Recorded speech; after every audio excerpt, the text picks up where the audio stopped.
programa de hoy, en su catequesis, el Papa Francisco nos anima a leer los Salmos cada día para enriquecer nuestra oración. En Colombia, la iglesia construye memoriales por los bebés abortados. Desde España, ex militar que pasó al sacerdocio aconseja a los soldados israelíes a enfrentarse con ética de Hamás, aunque este enemigo solo busque la destrucción. Nos da su testimonio. Sacerdote conocido en redes sociales pide a otros presbíteros no aprovecharse de un hábito religioso para decir cosas que no dice la iglesia solo por tener más seguidores. En Polonia, multitudinaria marcha por la vida en medio del debate político para despenalizar el aborto. Le contamos las últimas noticias sobre la defensa de la vida en este y otros países. Hola Natalie, un gusto estar contigo. También contigo, Eddie, muy contentos de estar con nuestros televidentes desde nuestros estudios en Lima, Perú. Gracias por acompañarnos en EWTN Noticias. Soy Eddie Rodríguez Morel. Bienvenidos, yo soy Natalie Paredes.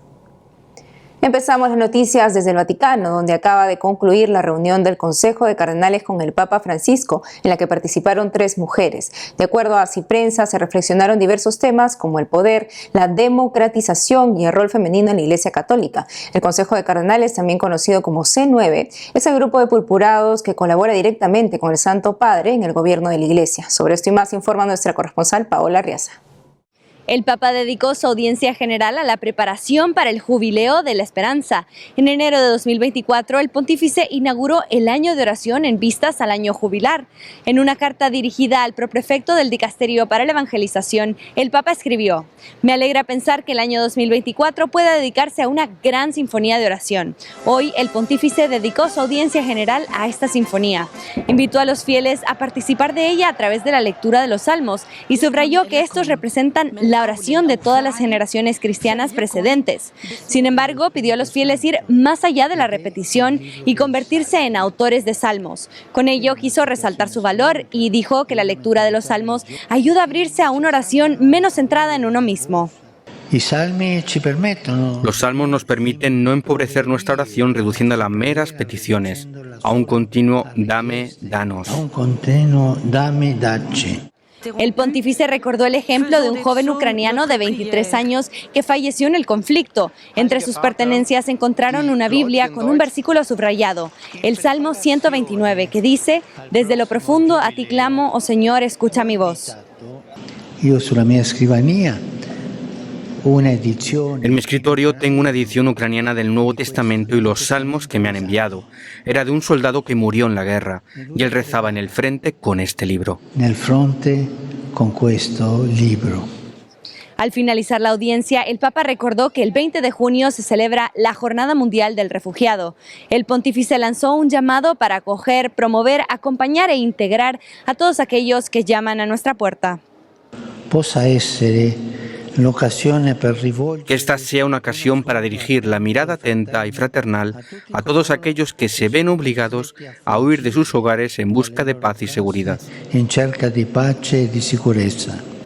Esta es una semana muy ajetreada para el pontífice, ya que el 17 y 18 de junio se reunió con el Consejo de Cardenales que lo asesoran en el gobierno de la Iglesia Católica. Durante estos encuentros se profundizó en la reflexión sobre el papel de la mujer en la Iglesia y además el cardenal O'Malley intervino sobre la protección de los menores. La próxima reunión del Consejo de Cardenales se celebrará en diciembre de 2024. En Roma, Paola Arriaza, EWTN Noticias. Nos vamos a Colombia. Ahí los obispos de la diócesis del departamento del Valle del Cauca exigen a los grupos armados detener sus acciones que siguen causando más muertes en el suroeste del país, según Ciprensa.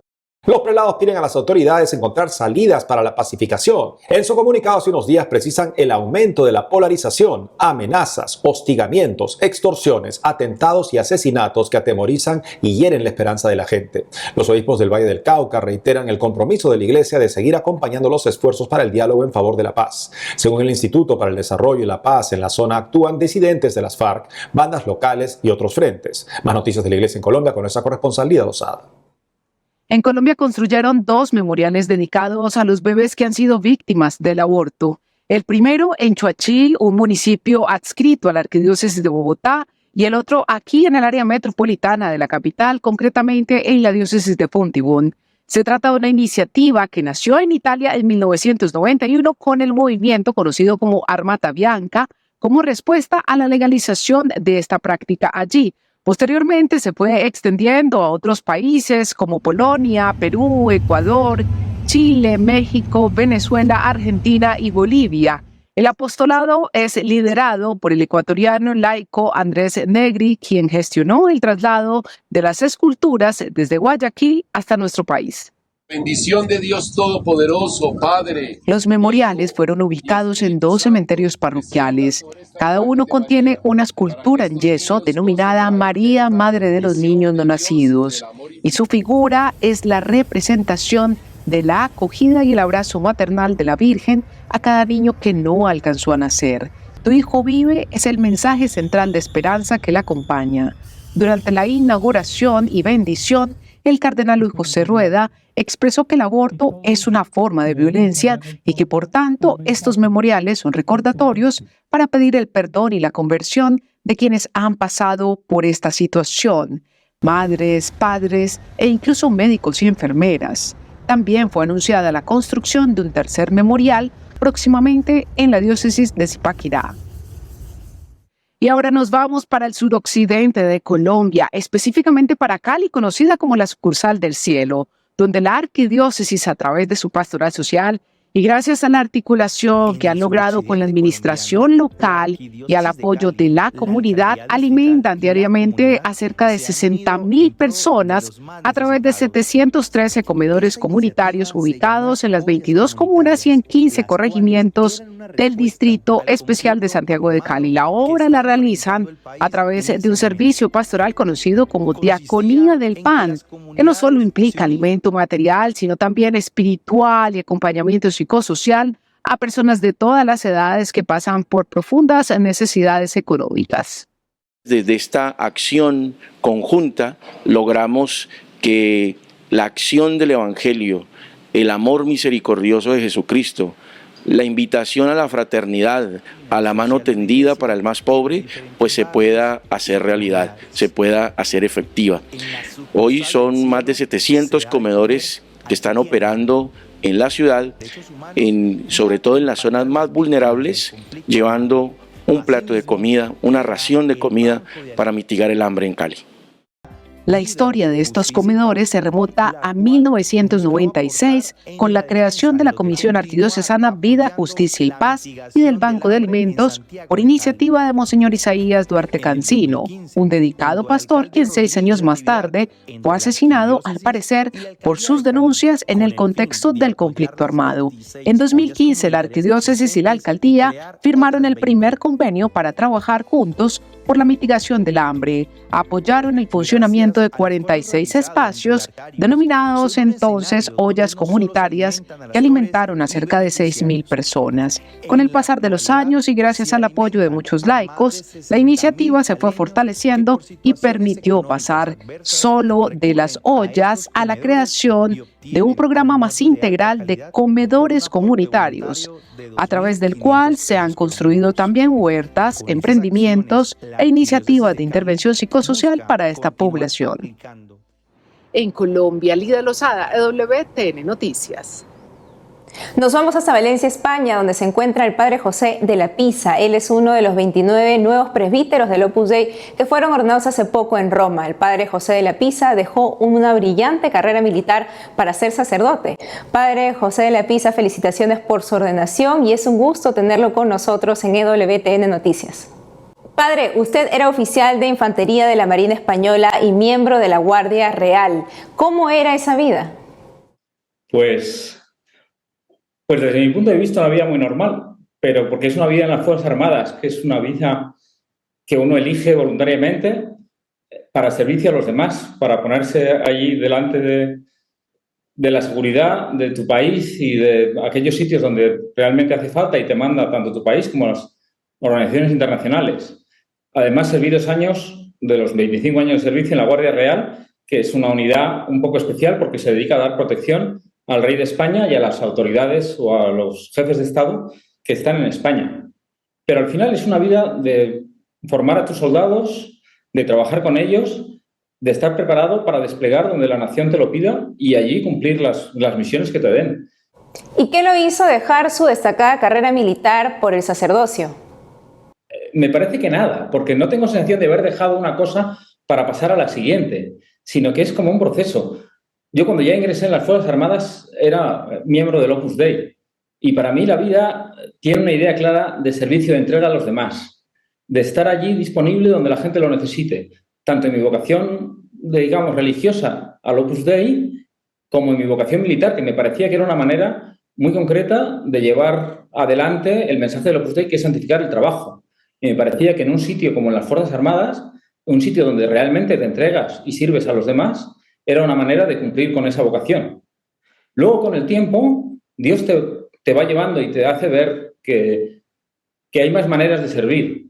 Realmente no es un dilema, sino una progresión, es un camino. Y cuando ve que en el ejército siempre hay gente que va llegando por detrás y que en el Opus Dei hacían falta sacerdotes, al perder la obra me ofrecí a decirle que estaba dispuesto a ser sacerdote y dejar mi profesión militar, si a él le parecía bien, y acudí al seminario y allí estuve 4 años y mis formadores pensaron que tenía condiciones, al menos externamente, para ser sacerdote, y a mí me parecía que Dios me llamaba a esa vida, pero no la considero como un cambio de dejar una cosa y pasar a la siguiente, sino como otra manera de servir. Qué bonito lo que comenta, padre. ¿Y cómo reaccionó su familia ante esto? Pues mi familia reaccionó estupendamente bien. Gracias a Dios, la fe la he recibido de mis padres, a los que vi siempre rezar en casa. Y que yendo al colegio recuerdo que rezábamos el rosario siempre con mi padre. Y nosotros somos 8 hermanos y tengo 40 sobrinos. Y mi madre siempre rezó por tener un hijo sacerdote. Claro, mis 7 hermanos están casados. Y yo le decía a mi madre, mamá, yo ya tengo una vocación muy clara al Opus Dei y estoy muy contento en mi trabajo. Empieza a rezar por los nietos, porque me parece que de los hijos ya ninguno te va a salir sacerdote. Así que cuando hace 4 años le llamé a mi madre para decirle que me iba al seminario, me dijo, te lo dije, lo sabía, Dios me ha escuchado. Y ahora cuando me he ordenado, mi madre está todavía más feliz. Y mis hermanos, gracias a Dios, también. Y mis sobrinos todos muy contentos. Y qué importante el papel que tiene la familia aquí para la vocación también de sus hijos, ¿no, padre? Como usted nos comenta en su experiencia, ¿cuál es su mensaje a los militares en zonas de guerra, como en Tierra Santa? Pues es un mensaje que no es fácil porque hay que entender que están defendiendo su país de una agresión muy fuerte. Estoy pensando ahora en los soldados israelíes, que realmente es el ejército que se encuentra allí, porque las milicias de Hamas, creo que ellos mismos se consideran soldados dentro de la ética profesional militar, ni de las convenciones de Ginebra, ni del derecho internacional humanitario. Lo que lleva a los soldados israelíes, a las fuerzas, digamos, convencionales, a un grave dilema, porque ellos, o los militares, nos sujetamos a unas normas muy claras éticas, que están refrendadas por el derecho internacional humanitario.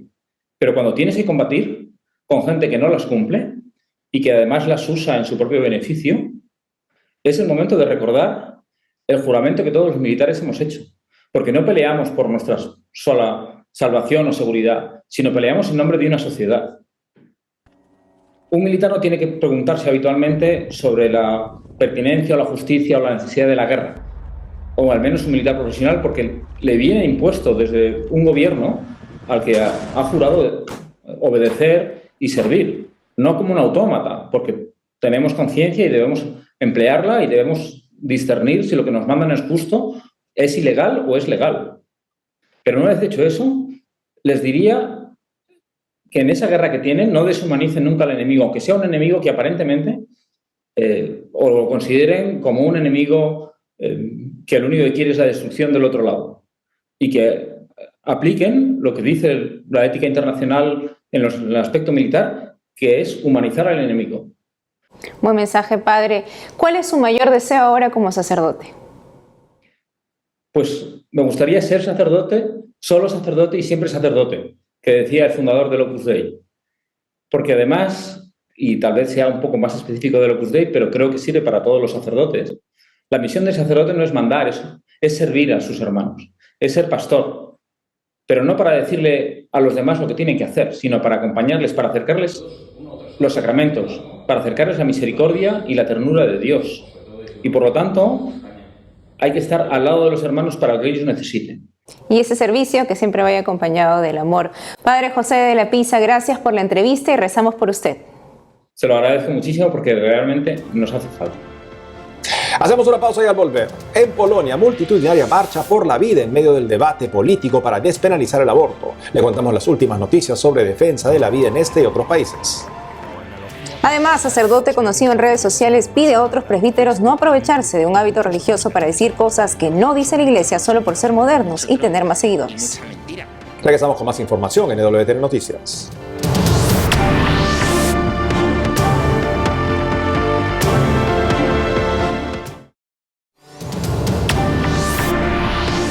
En Polonia, miles participaron en la 20ª Marcha por la Vida en medio del debate político para despenalizar el aborto. Sobre las últimas noticias alrededor de la defensa de la vida en este país, Estados Unidos e Inglaterra, le contamos. Estados Unidos. Desde Luisiana en el sur, pasando por Florida y Georgia, hasta llegar al estado de Illinois en el norte, es el viaje que 3.500 mujeres hicieron en 2023 para realizarse un aborto en vista de las prohibiciones a este crimen en Luisiana y en los estados vecinos.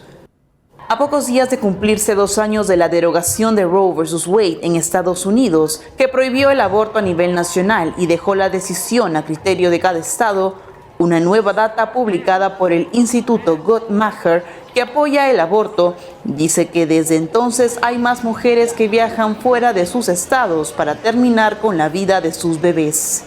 Según el centro Guttmacher, más de 171,000 estadounidenses salieron de su estado origen para abortos quirúrgicos o químicos en 2023, casi el doble de mujeres que hicieron lo mismo en 2019, según el New York Times.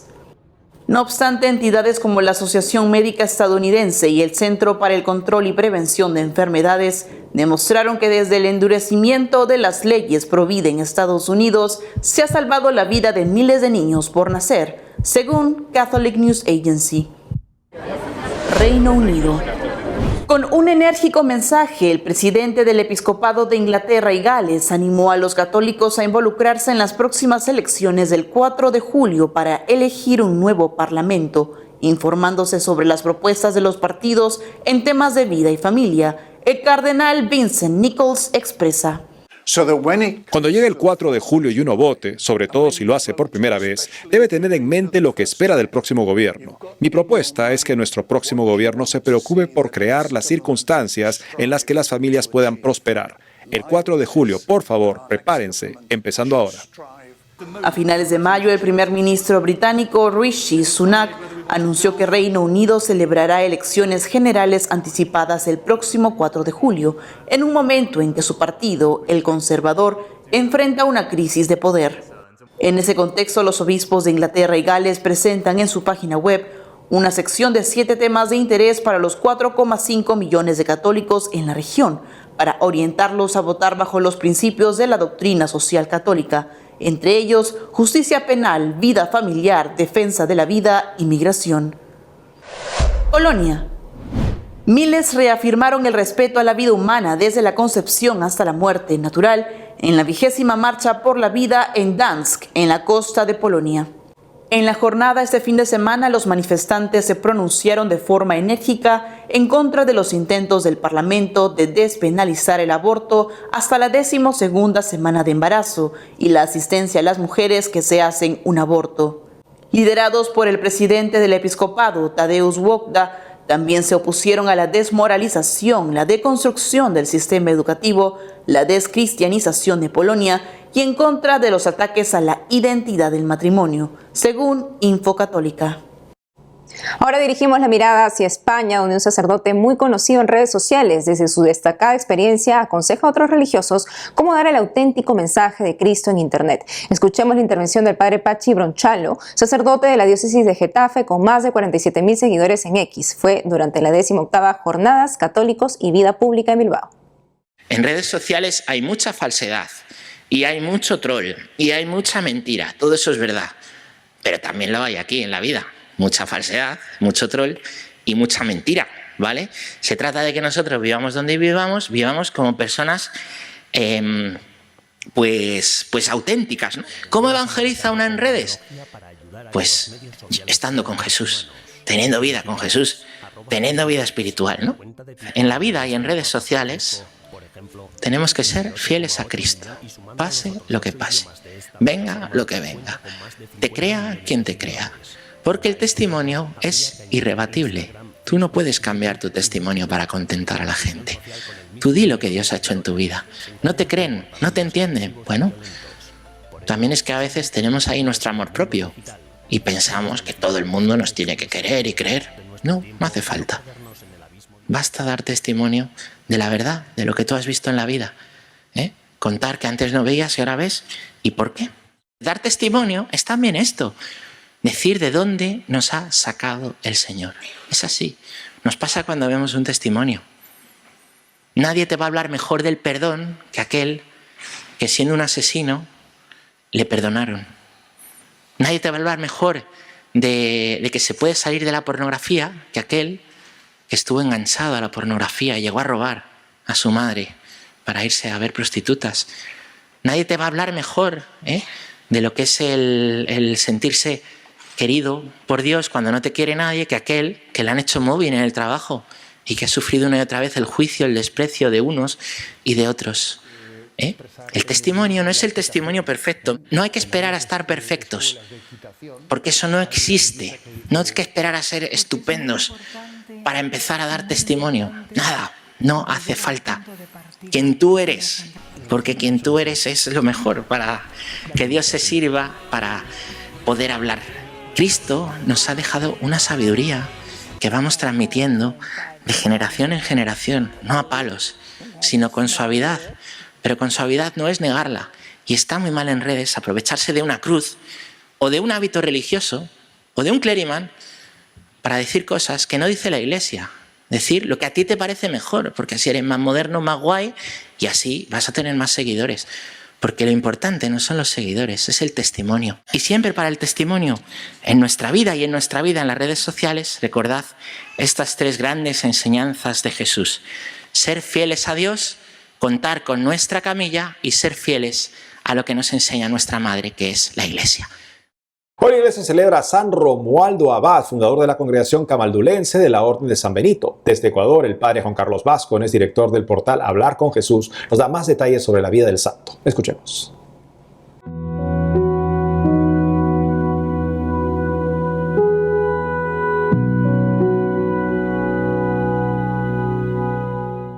Cada 19 de junio la iglesia celebra a San Romualdo Abad, que es un monje del siglo X que fue fundador de la congregación camaldulense de la Orden de San Benito. Fue una de las figuras más importantes de la renovación del monacato de forma eremita. Es un hombre que venía de una familia aristocrática, que pertenecía a un sector, digamos, de la sociedad en donde le tenían una formación muy humanista, pero poco cristiana. Y así creció él. Pero hay un hecho en su vida que hace que tenga un giro completo, y es que asistió a un duelo de su padre y vio cómo su padre en ese duelo mataba a un hombre.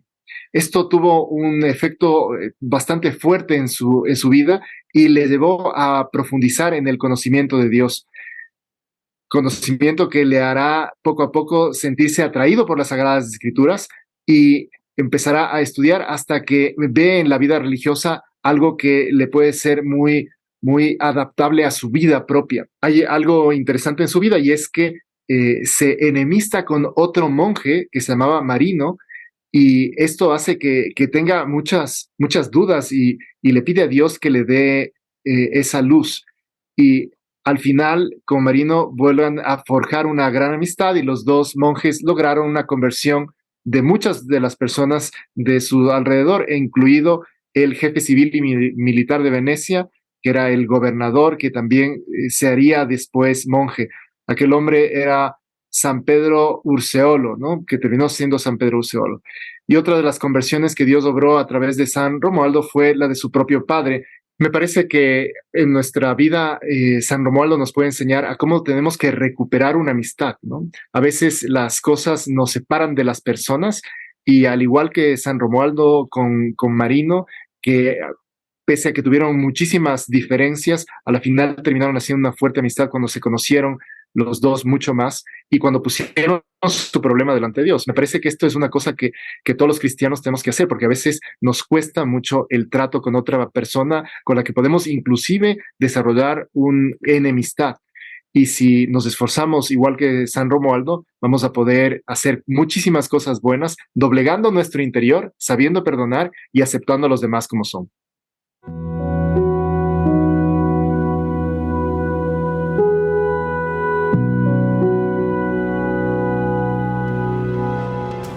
Amigos, esto ha sido todo por hoy. Gracias por haber estado con nosotros. No dejen de seguirnos en las redes sociales y también de lunes a viernes a las 12 del mediodía, hora de Miami, en Radio Católica Mundial y su programa Más que Noticias con un servidor. Hasta entonces.